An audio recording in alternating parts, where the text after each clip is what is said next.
then you mentioned multiple times the need to clean up the penalties. Just how does that practically play out during the week? Is that just classic sprints and up downs, or is there another method to that madness? All right, so I'll let you guys in. So I've tried all kinds of things. So today what we started was the Texas A&M football coaches Cabo Fund. And so what's going to happen now is every time one of our players gets a penalty, they're going to contribute to the coaches Cabo Fund. And so we'll see if that works. Front left, Mark. Just one question. You weren't expecting that one, Mark, were you? No, that one's hard to follow. That one caught you off guard a little. Good morning, SEC. Oh, right. Come on in. Friday. College football eve is upon us. You're saying, Shane, what the hell? Why do you got apples behind you? Well, this is a friendly reminder to make those football deposits today. What does that mean? I have a significant other that's going to let me watch college football all day Saturday. So what do I do in return? I go to an apple festival. That's what I got planned today. So take time today to tell that love. If she got a project sitting around that you've been putting off, knock it out today. Because why? We got some college football to get into. That and much, much more on this episode of SEC Hangover.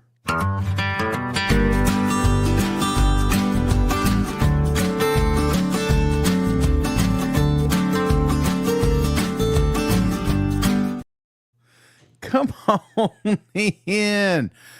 Oh, before we get started, let's remind the cousins we are brought to you by MyBookie. And right now, if you use promo code SEC, you're going to get a risk-free bet. What does that mean? That means this weekend, if you place a bet and you use promo code SEC and your bet loses, you get your money back up to $500. And if it wins, you keep the money. And if it doesn't win, come on over to Tennessee Legend Distillery and see my family over here. I'm telling you, what a wild bunch these guys and girls are. If you come into the Sevierville locations, the Nashville locations, be sure to let them know the cousin sent you. Not only going to get a discount, but you will also get a gift. And I want to highlight today's Tennessee Legend goes to Big Orange Buzz, Legend Acquired. Sent me a photo. Boy, what is that there? That is the... Ooh, that looks dangerous. That looks absolutely dangerous. So, Big Orange Buzz, you are the Tennessee Legend this week. And if you do get Tennessee Legend sent to your store, or if you stop off one of these fine locations, be sure to take a photo and send it to us. And maybe next week, you'll be the Tennessee Legend. Let's get into it. You see the show topic. We're talking upsets. Upsets are in the air, my friend. And I feel like I've already, you watched the show yesterday. You guys know I've picked one already, but I can't sit here and say that not more than one happens here. Vanderbilt being the underdog against Alabama, Mississippi State, the underdog in the blackout there in College Station, Texas favored in the swamp. Is this the time Billy and company decide to win a football game and keep his job? Kentucky and Georgia, they always play close. Hell, it was almost an upset last year, right? Kent State, I'll be upset if that damn thing lasts to the second half.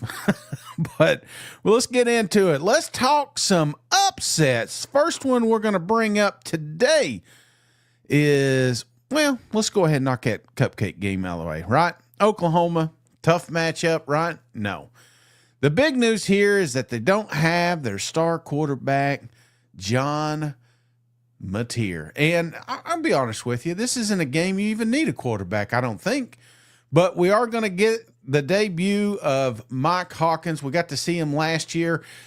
Don't forget, man, this kid was absolutely electric. He was a fun quarterback to watch at times. I felt like he needed to grow up, and that's exactly what he's been able to do behind John Mateer. But this is a football team.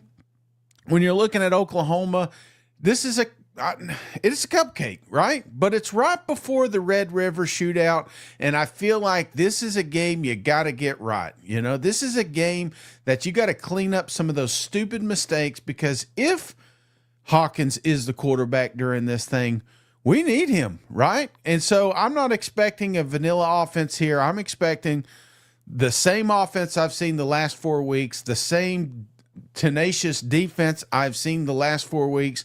This should be done by halftime. Get those starters out.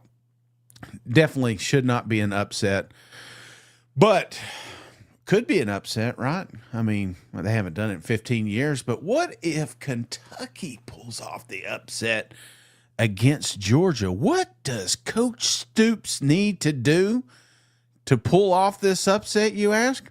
For me, it's explosive plays.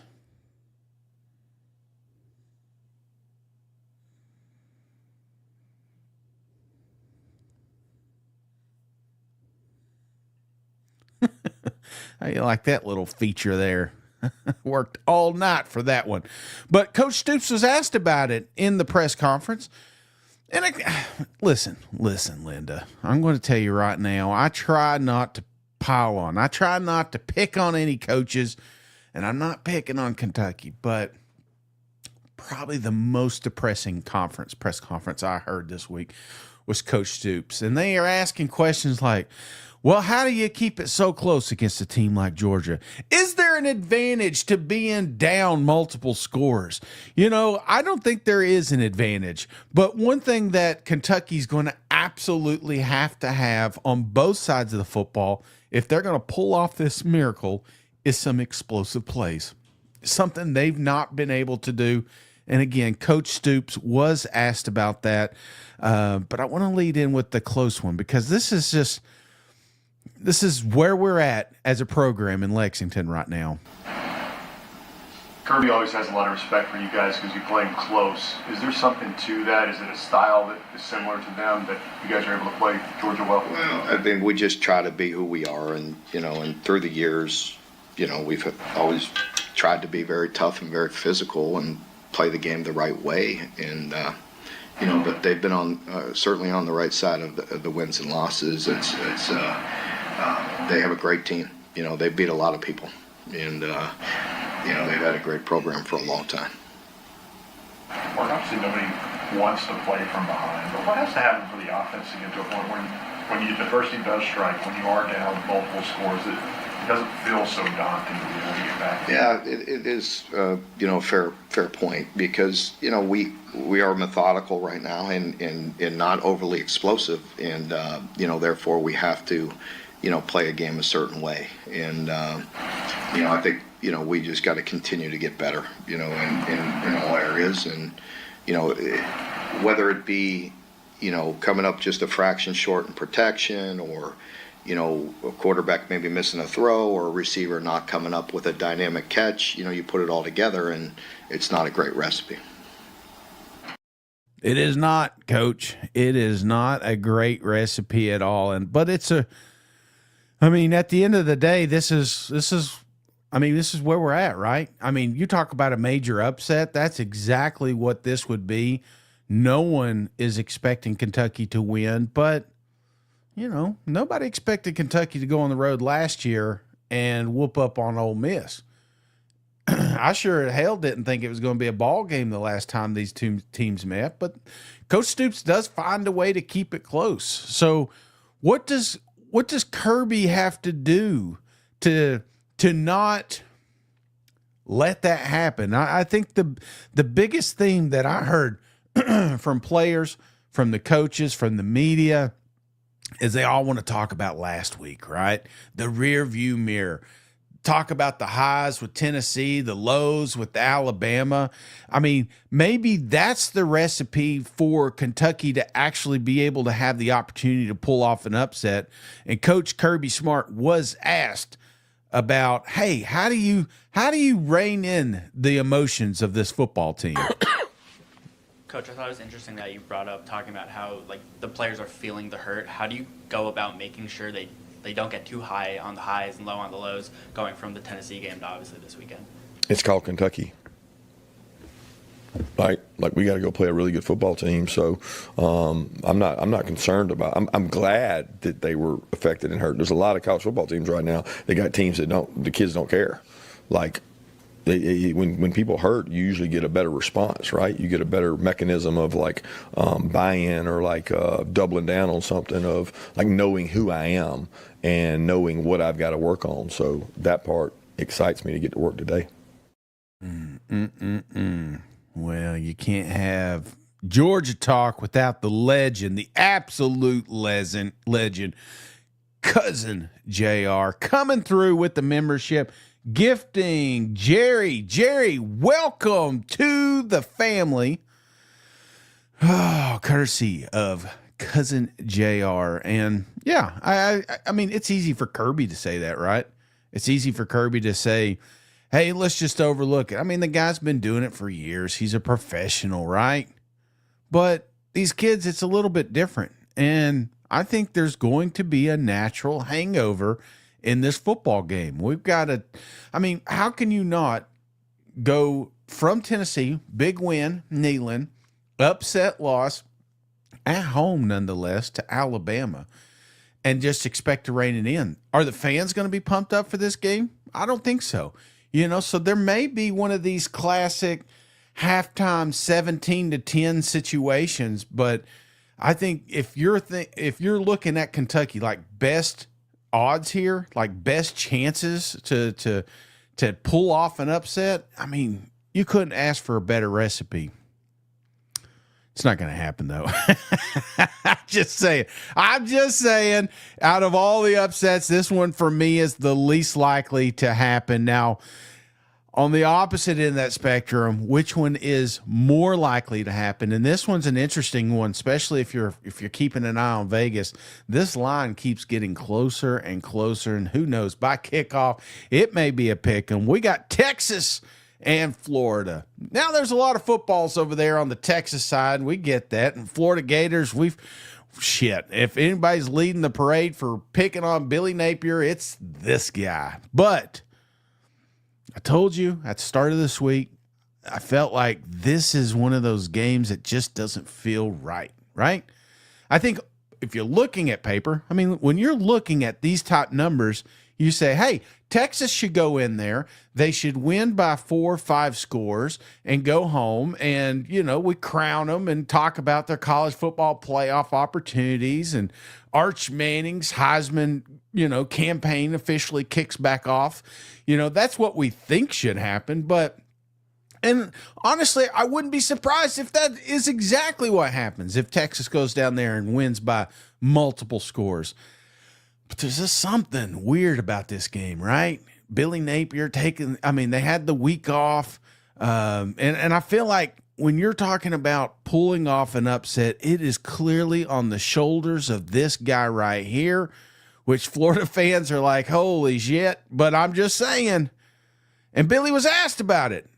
And I think that it is naturally going to be filtered down to Arch Manning versus DJ Lagway. But for me, it's the coaching. Put DJ in a good spot. Put this team in a good spot. Create some explosive plays early. Create some momentum. Get the fans involved. It's going to be a nasty weather type day. But Billy says, hey, my boy's got a spark in his eye. When you said Thursday, because last year, I think you referenced later in the season how that Thursday practice was like maybe one of the best you'd seen. Did you see something, any spark last week, maybe similar to a year ago that might ignite this thing?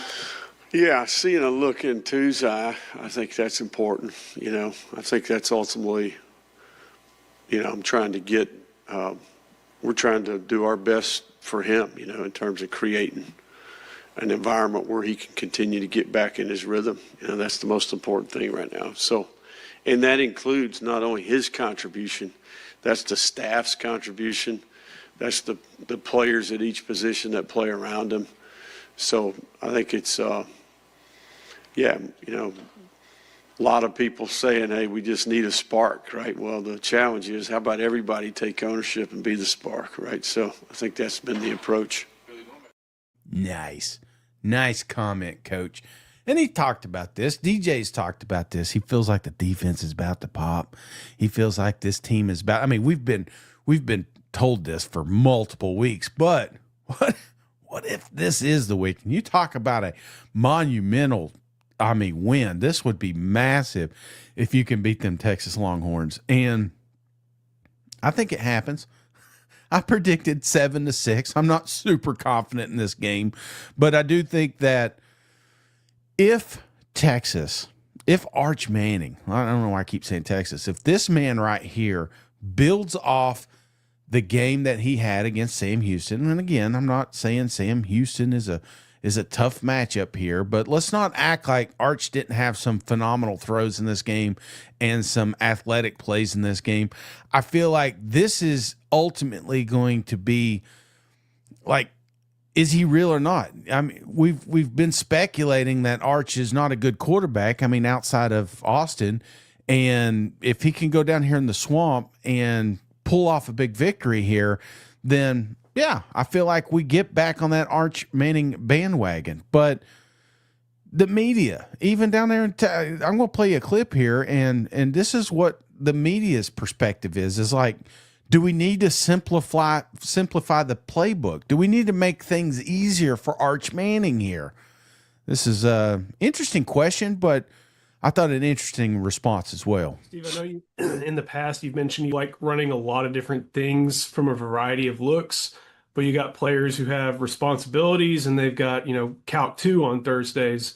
So in order to make sure you run what you want to run, how much do you really kind of have to pare down your playbook, especially with a relatively inexperienced quarterback, compared to maybe not what you did at the NFL level, but when you have guys who have been in the system for so many years, how much do you kind of have to simplify over the course of a training camp and then a season to know what you're really good at, even if that means costing you the ability to run a lot of different things a lot of different ways? I feel like you're trying to tell me to do that, but that's okay. I'll answer it. Okay. So anyway, what we actually try to do is implement schemes. And then as the season goes on, find multiple ways to continue to run the same schemes out of different personnel groupings, formations, motions, shifts, so on and so forth. We really don't make up new plays once the season starts going. We find more creative ways to run the same plays. And so when I talked about early in the week about laying a foundation, that's really what we did throughout training camp and through the first 4 weeks of the season. We had to make sure we laid that solid foundation for some of these guys that were new to our system or new to playing so that we could expand on that and find more creative ways to do the things that we are doing well. And that was the other part of the first 4 games, was to identify what do we do well, all right, and then how do we emphasize those things and continue to do more of that, but also what aren't we doing well that we know we're going to need to do, that was something we could work on in training camp because we know we're going to need it throughout this season. So to your point, yeah, I think you just don't show up in week 1 and you run all these, a bunch of crazy plays and, 19 different formations. It's more about, okay, we got to lay a solid foundation so that we can build upon it as the season goes. Solid foundation. And to be honest with you, I felt like, even though it's Sam Houston, I felt like there was a little foundation being laid in that football game. More importantly, I felt like the team kind of bought back in to the hype that we created in the offseason. However, you take a bye week, right? You take some time off, you lose some of that. Does that affect you going on the road? First SEC matchup. They asked a lot of, folks were asking, is this a disadvantage basically playing these 3 cupcake teams and then, coming into an SEC game? And, he said he never really thought about it, but when you have Ohio State on the list, seriously, where would Ohio State beat if they're in the SEC? Damn toward the top, if not the top. So I feel like you got a quality win or a quality game under your belts, but yeah, this one I don't know, man. I don't know about it. I have no, and the problem for me, the ultimate problem, is those last 4 weeks. I've got no temperature gauge on how good or bad this team. I keep trying to compare it to week 1, and are we making progression? And nobody can honestly say yes or no to that. I do know that this defense is crazy good, and maybe that's what keeps them in the ball game. But I feel like that's exactly what we're going to have here in the Swamp, is a ball game. But you know what? Talk about legends. Come on, Tigers, joining the family. Tigers, welcome to the family.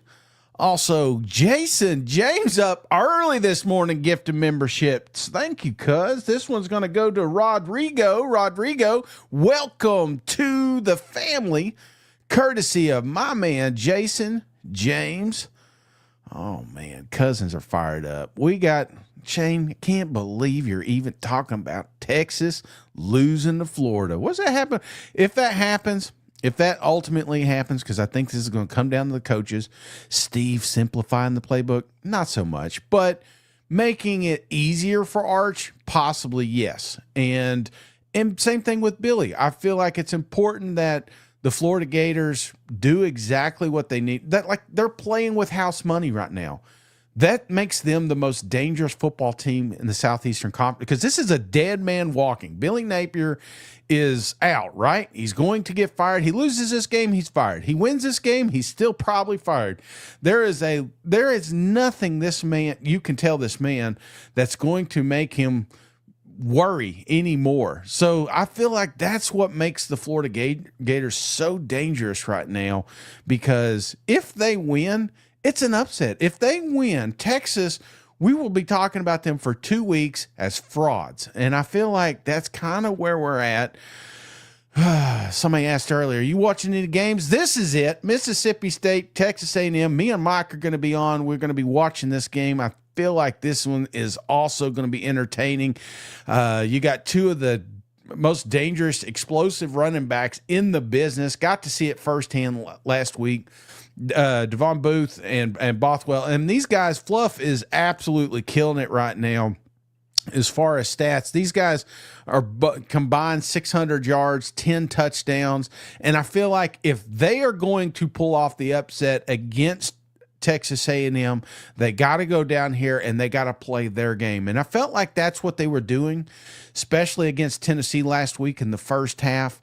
But it got away from them, right? I felt like the halftime adjustments, we didn't have them. And Coach Elko was asked about this rushing attack, and he's well aware how good these boys are. So Bothwell and Booth, their running backs last weekend combined for like 40 carries for almost 200 yards.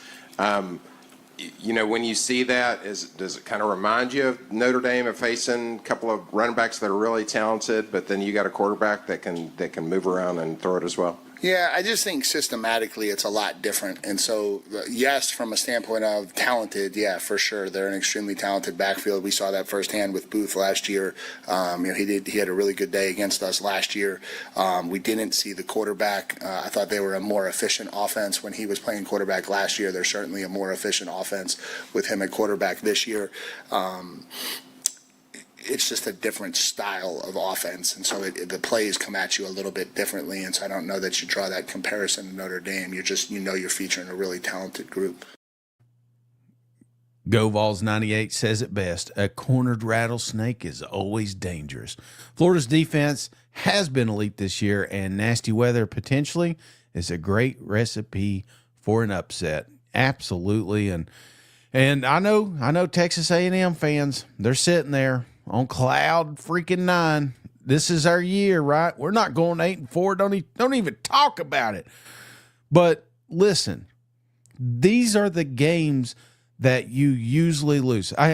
Elko was asked a question, and I think they called it Aggie syndrome, which I completely understand. As a Vol fan, we've got battered Vol syndrome. But, he was asked about this, and the team, plenty of players on this football team have dealt with close losses, have dealt with upsets. This is a team that a game like Mississippi State, a game like Florida next week, these are the ones that you slip up on, right? You're 4-0. Nothing could go wrong until it does. So you got to be really careful. And that's why I think ultimately the only reason Texas A&M loses this game is because of Texas A&M, right? And Coach talks about the improvement on the – how do you do it? Okay, I just told you we got to stop the running backs. Okay, how do you do that? Elko is addressing it here. The running game we are starting to shut down. Yeah, Mike, I'm going to be like Mark Passwaters and ask you a couple of questions, if you don't mind. Hey, why don't we just make this the OB press conference? I was looking it up, and I think it's pretty obvious, but since the, I guess, first play of the second half against UTSA in the opener, you guys have, I think, given up like 2.5 yards a carry. The run defense has been so well. Without asking for state secrets, can you reveal what the reason why y'all have gotten so much better in run defense? Yeah, I think so. This is what I think happens. I think, the standard reaction to poor rush defense is always the D-line isn't good enough. And sometimes that's the case. But for us, that hasn't been. Like, we are firm. We are strong against the run. We hold the point well. What we've had troubles with really since I've been here has been leveraging the football. And that has presented itself in a lot of different ways, whether that's perimeter run game, cracks on the perimeter, getting the ball outside. Sometimes it's our defensive line edges not holding the edge properly. We have gotten beat to the perimeter more than probably at any point in my career as a defensive coordinator over these 15 months. It has been a constant conversation, emphasis, drill work, everything we can to fix it. I think over the last however many games, we've done a little better job at that. It still reared up a little bit in the Notre Dame game, although I don't think it was quite as bad as it was a year ago against Notre Dame and allowing the breakout runs down the sideline. But if we can keep the ball inside of us, we have a shot. And I think when we do that, the run averages are what they should be. When we don't, we tend to give up the 16s, the 18s, the 40s, the 50s, and then all of a sudden you're giving up 6.5 a carry, and it looks like you have a poor run defense. That's really been the story since I got back. And again, there's a lot of things we're doing to try to fix it. At the end of the day, it's got to show up on the field. It did Saturday. Hopefully it continues to do so. And I think that's ultimately what it comes down to: stopping Mississippi State's running, and then more importantly for Mississippi State is the belief, because they lost last week, but Levy was asked about this. He said basically, and I'm paraphrasing, the boys knew we should have won that game, and I feel like when you know that you should have won a game against a college football playoff team, I mean, that all that work that you put in the offseason, all that work you've put in practice, even this week, it's like the belief makes sense. That old cliche, trust the process. Well, the process almost got you a big win, and almost doesn't help, right? You're looking for an SEC win here, but that's the belief that you're bringing down there in the College Station. So you got to be careful. If you're an Aggie fan, you're thinking, hey, we're 16 points. This is one that just keeps moving and moving. If you come in thinking that you're just going to win the football game, I got another thing to tell you here, man. This is going to be the game of the week, in my opinion, and that's why me and Mike will be on to watch it. So if you ain't got nobody to watch it with, jump on the YouTube and watch it with us.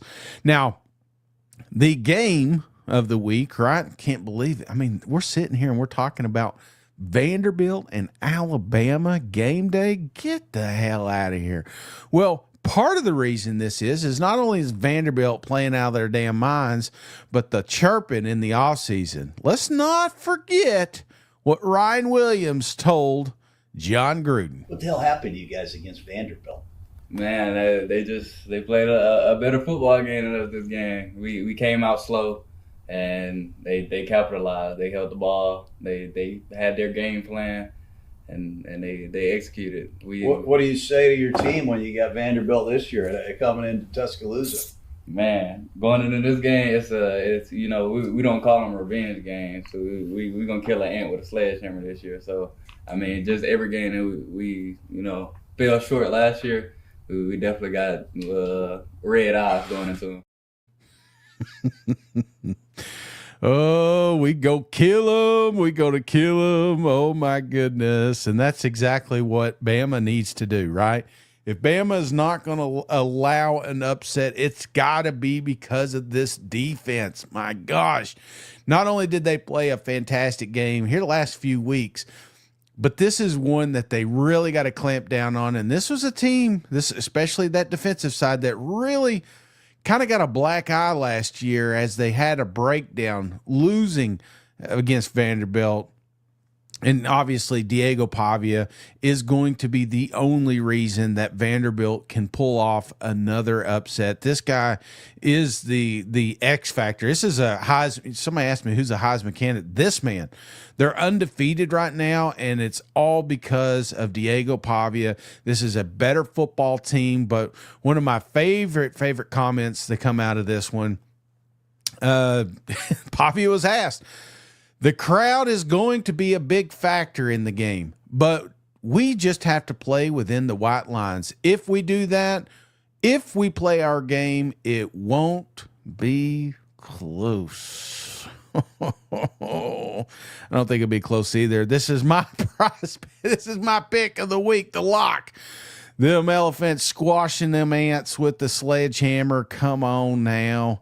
I did like these comments from Deontay Lawson, and this is something he talks about. Hey, Diego's playing great, but we got to play our game. How important is that for a game like this week going against a quarterback like Diego Pavia? Yeah, super important. Pavia is definitely a playmaker, and we got to make sure we leverage across the field. We got to create a fence across the field so everyone's gap sound, and we can limit him and limit their explosive plays. Does it happen? Does Bama lose 2 years in a row? If they do, Mike thinks Kalen DeBoer is a dead man walking. I don't think it happens. I think, the chirping, Diego talk, you've created a bullseye, which I absolutely love. Don't get me wrong. But there's no way in hell Alabama's overlooking this Vanderbilt football team this year. So, hey, it's Friday. You say, hey, Shane, what are these apples for? I'm going to an apple festival thing, right? I'm sure there's going to be a lot of cinnamon. Probably need to bring my EpiPen because I am allergic. But, these are the Friday deposits I'm talking about, because we're going to be watching football all day Saturday. So you get those deposits in. And did you think we'd get off this channel without showing one Tennessee clip? I don't think. Not so fast, my friend. We all remember that scoop and score, and I just thought this was hilarious. Joshua Joseph's comments. Obviously, a big moment there. Like an oh shit moment. Instincts just kick in. It just happens like that. You feel me? So I'm glad he was able to get that sack and that forced fumble.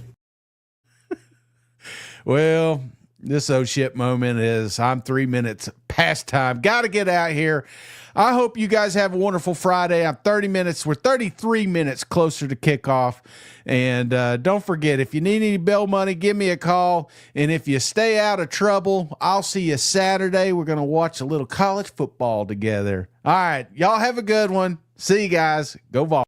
Hey, buddy. This beer's for you, Mike, and Cousin Shane. That SEC podcast loves the Pirate, and the Pirate loves that SEC podcast. Hail State.